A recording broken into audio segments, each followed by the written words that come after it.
This topic is one that it's been kind of floating around what I call Black YouTube. And so if you are a YouTuber, if you watch YouTube, not necessarily make videos, but if you watch YouTube, you know that there's a such thing as Black YouTube. It's a thing, right? And so in certain pockets and corners of Black YouTube, I have been hearing this conversation about Black excellence. And in many ways, like this rejection of Black excellence, and how as Black people, essentially it's kind of a scam. And there's a video out there, and it's literally called Black Excellence is a Scam. And it's a great video, and you should watch. I think her name is Alecia, I can't remember, maybe Alecia Renece, something like that. But I want you to check it out. And so it's a great conversation about Black excellence, and that video actually breaks everything down. And what I'm going to attempt to do now is just give you a definition of Black excellence before I jump into it. And I'm getting this from dictionary.com, so it's a pretty credible source. Okay, so it says the term Black excellence refers to high level of achievement, success, or ability demonstrated by an individual Black person or by Black people in general. The term is often used to highlight and celebrate specific examples of such achievements and abilities, especially there was apparently a hashtag Black excellence floating around, and it still floats around.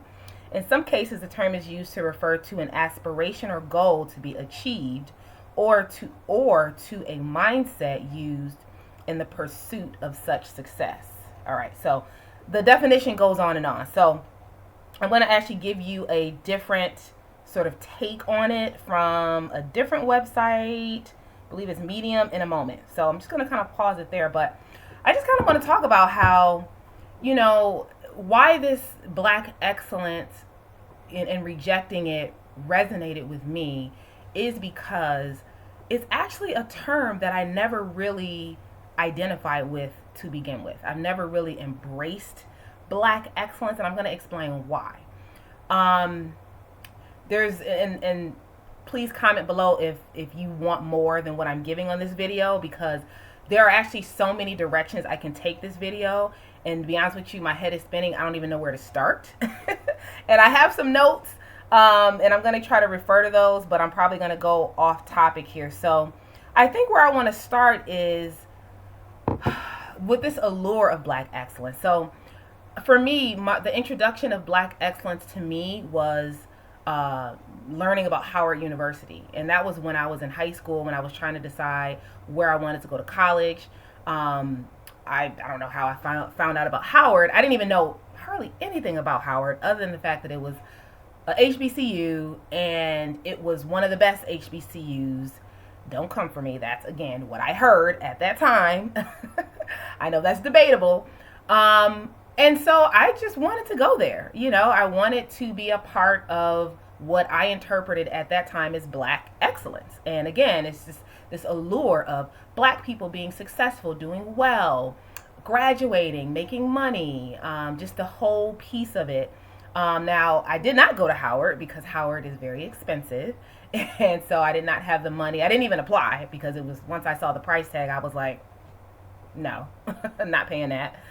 And I actually went to a PWI, but that was kind of like my introduction to, like, okay, Black excellence. And so I would say a big portion of my life has been like this journey with kind of playing with Black excellence, or kind of being close to it, but not necessarily ever feeling like I, Naka Onilifor, was a part of it.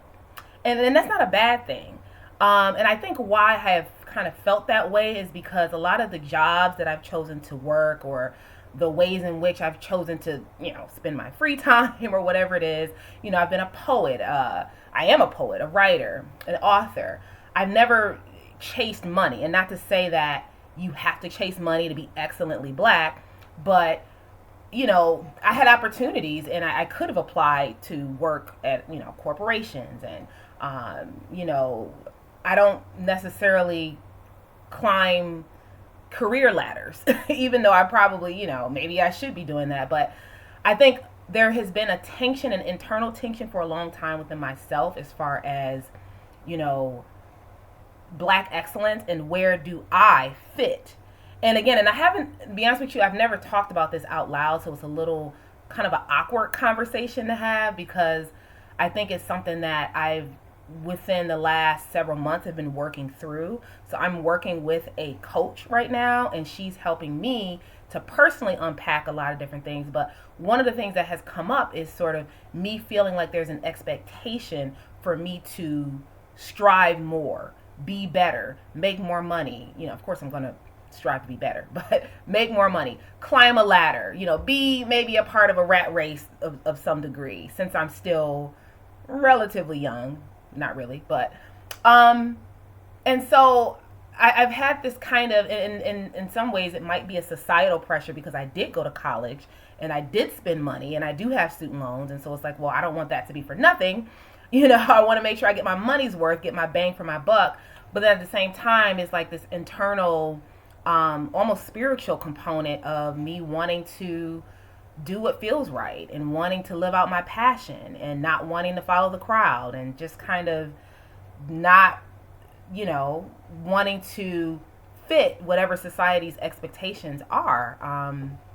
And then also the practicality of just like, sometimes you see a job. I mean, I've applied for, you know, a lot of jobs over the years, and I'll see a job description and it's like 8 pages long. And then you look at the salary and yeah, it might be more than what I'm making, but it's not 8 pages long. I mean, some of these job descriptions are like ridiculous. And it's like, okay, you want me to do all of that for that price? And for some people, that price might look good. It might be like, okay, sure, I will, you know, do whatever you need me to do. But again, let's bring it back to this channel is about, you know, centering Black mental health, centering Black emotional health and wellness. And so if in that perspective, if I'm looking at a job description and I'm having anxiety just from looking at that description, not even working the job, okay, but just looking at that description. And then, like I said, sometimes the price point might not necessarily match the description. Well, I'm not going to apply, and I'm not going to be interested in doing that job. And therefore, even though I may feel good about that decision, but there's this paradox of, but I'm also not necessarily striving, I guess, in the way in which, you know, young Black people are expected to, young Black educated people are expected to strive. So that's a component. Another thing is I live in the DC area, and in this area, if you're Black, like a lot of people expect you to work for the government. Like, it's funny. Like, people assume I work for the government just because, I don't know why. They just like, oh, you know, what department do you work in? And I'm like, no, I work for a nonprofit. But there's kind of like this weird expectation. And again, it might be specific to this area because the DC government is right here and they pay really well. And I'll be honest, it is kind of like Black excellent land here in the DC Met. That's one of the reasons why I wanted to move here. But with me, and I also say this, when I moved here, I had every intention on working for the government. I was like, why would I not work for the DC government if I'm living in DC and there's so many jobs? And believe me, I have tried to work for the government and I have been unsuccessful. I've since learned a lot about the algorithm and all the words or whatever that need to be in your resume, and there's a whole thing, a whole trick to it. But the point is, it has never worked out for me to work for the government. And, you know, and I think not only just working for the government, but then just like this expectation, if you're living in this area, you should be making X amount of money, or, you know, a higher, you know, because it's expensive. And so I've never fit any of that. Like, not necessarily the financial component of it, but then also the actual job description component of it. It's, you know, I work for a nonprofit, I don't make a ton, and, you know, so again, so I'm just explaining the various ways in which I personally have not felt like I am part of, you know, sort of this whole Black excellence, and that's okay. And so why I wanted to make this video is really to let you know, if you feel like I do, it's okay. You don't have to necessarily follow whatever the Black excellence trend is telling you to do. And also the interesting thing is that, I recognize that other people may label me in their own minds as being part of this Black Excellent group. I recognize that people can look at me and perceive my life or whatever it may be to them that, oh, Nika is totally part of this group. I'm saying that I personally have never put myself as part of the Black Excellent, so to speak, group. And then I also want to highlight my college experience. I mentioned that I went to a PWI, and so I majored in a major called Family Social Science, which is kind of similar to social work, helping professions. And at the time, I actually hung around, like a lot of my friends were like in the medical field, or they were majoring in, chemistry or biology or biochemistry and those types of things. And I just remember this deep feeling of sort of inadequacy in a way, because my major was something that it was not, I guess I didn't feel at that time it was esteemed as much as the medical field. And of course that has to do with not only the prestige that comes along with, being in certain areas in the medical field, but also the pay. The pay is significantly less if you are a teacher or if you are a social worker than, say, if you are a doctor or something like that. So that was also another time where I struggled with, again, this whole notion of Black excellence, and there was no way at that time I would have conceptualized it as Black excellence, but I think I was having sort of this internal struggle. And so what I remember doing is, one semester I distinctly decided that I wanted to be a dental hygienist, which is funny because I don't think that would even fit in the so-called quote-unquote Black excellence, so to speak.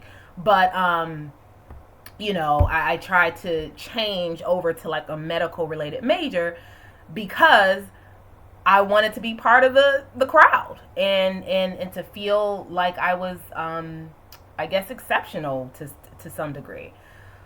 I changed my mind. I was like, no, this is not me. I don't want to look in people's mouths. Shout out to anyone who's in dentistry. That's great. I personally don't want to do that. It was not for me. But the point is, I went that far to sort of feel like I was, I guess, that my career or the career path that I was choosing was something that I guess society considered to be of higher value, so to speak. So I'm going to read a little bit from this medium.com article that's called Whose Black Excellence Is It? And it was written in 2018. It's very, very good. And it's pretty brief, but I'm just going to read a little bit of it. It says, there is a belief among some Black people that to eradicate racism, they have to work twice as hard, be smarter, be better, act better, only after they have given 150% through respectable blood, sweat, and tears, while white people recognize that their blackness is not dangerous or an attack on white people. The caveat, however, is that once it is recognized, this Black excellence is then supposed to be forever performative with good manners and turning the other cheek in the face of any racist or bigoted slights. This Black excellence is not supposed to be emotional, as it pulls itself together to win after overt and covert attempts to diminish or dismantle it.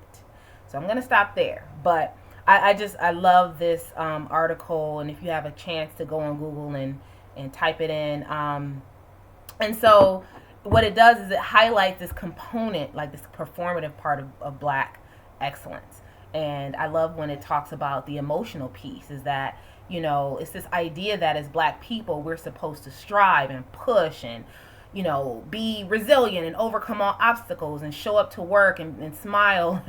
And even though we stayed up late working the night before on a presentation, we're supposed to show up the next day with a smile on our face, and we're not supposed to be angry, and we're not supposed to be frustrated, and we're supposed to excel, constantly excel. When an opportunity comes up, we're supposed to take it and be grateful that the opportunity is right in front of us, and like take the opportunity and whatever it is, make it even better, and like improve outcomes for everybody at the organization and the company. And and it's just this kind of ideal that you're supposed to keep pushing and striving, and enough is never really enough. You just keep you just keep going.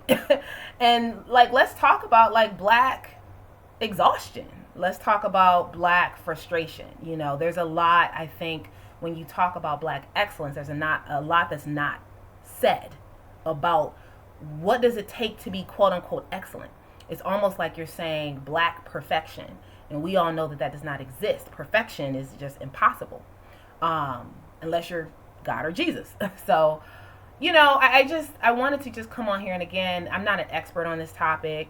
I did not invent this discussion. It's just something I wanted to contribute to because, you know, again, this is part of the Black Invisibility series, and I'm trying to unpack a lot of topics that we don't talk about enough. And so, and again, and I'm sure I'm guilty of using a hashtag at some point, Black excellence. I'm sure I have repeated this term before, but I just want to also highlight what can be a little problematic when we lock ourselves into thinking this way, you know, this thinking about Black exceptionalism and so forth. And you know, I'm a single mom, you know, and I've been a single mom for over 10 years, and I think there's a part of my story that, which I talk about in my book coming soon, where I talk about, you know, sort of this shift, the shift from being educated, like an educated Black woman, to then an educated Black single mother, and how those two things are,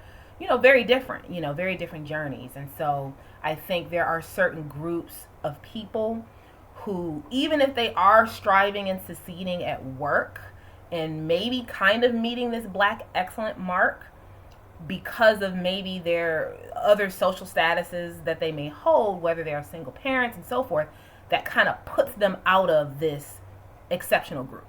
And again, and I'm not saying that anybody kicked me out of anything. I'm saying that I have not felt like I was part of that, you know, and I don't think that that's bad. I think that that's just how I felt. And I'm hoping, you know, maybe this might resonate with someone who feels similar. And I think one of the last things I want to contribute to this conversation is a discussion that occurred on YouTube. It might have been a year ago or 6 months ago. And again, this is on Black YouTube. And it was about educated Black women, and the tension between us, so to speak, and so-called blue collar or working class, however you want to call it, Black men. So again, educated Black women, I guess middle class Black women, and the tension that exists between blue collar, so to speak, Black men. And I love the conversation that was happening because it was one that, you know, again, as you don't hear us talk that much about that, but I do think there's a tension there, and that's like a whole nother video. But I think that that also feeds into this whole topic of Black excellence, because the question then becomes, well, who fits into this group? Who is excellent? Is a construction worker or a truck driver or a plumber making six figures, is he or she Black excellent? Or is it only the educated, you know, masters, PhDs, MDs that are part of this group, you know? And then two, and here's the tricky thing about being in education, as I am, is that you might have the masters and the PhDs and all that, but you may not be making the money. It might be the plumbers and the welders and the, you know, construction workers and the garbage people, the mailman and the mail woman, they actually might be making way more money than you as this educated person. And so who fits in this group, you know? And I think that there's kind of a social component. There's definitely a class component to it. So it's interesting. And so, yeah, again, I'm not on here trying to give definitive answers, and I'm not data driven right now. I'm not pulling out all types of research articles on it. It's just a conversation I wanted to start, again, as the topic is around invisibility, and specifically Black invisibility. And like, comment, subscribe, share your thoughts. You know, if you like to see other videos like this. Also, if you want me to go deeper into a topic, I'm happy to do that. I just want to come on here, but I'm happy to, this, like I said, this can go this topic is potent and it can actually go in a lot of different directions. So feel free to share. Thanks so much for watching. Hopefully I can talk here. Thanks so much for watching, and stay tuned for more. Bye.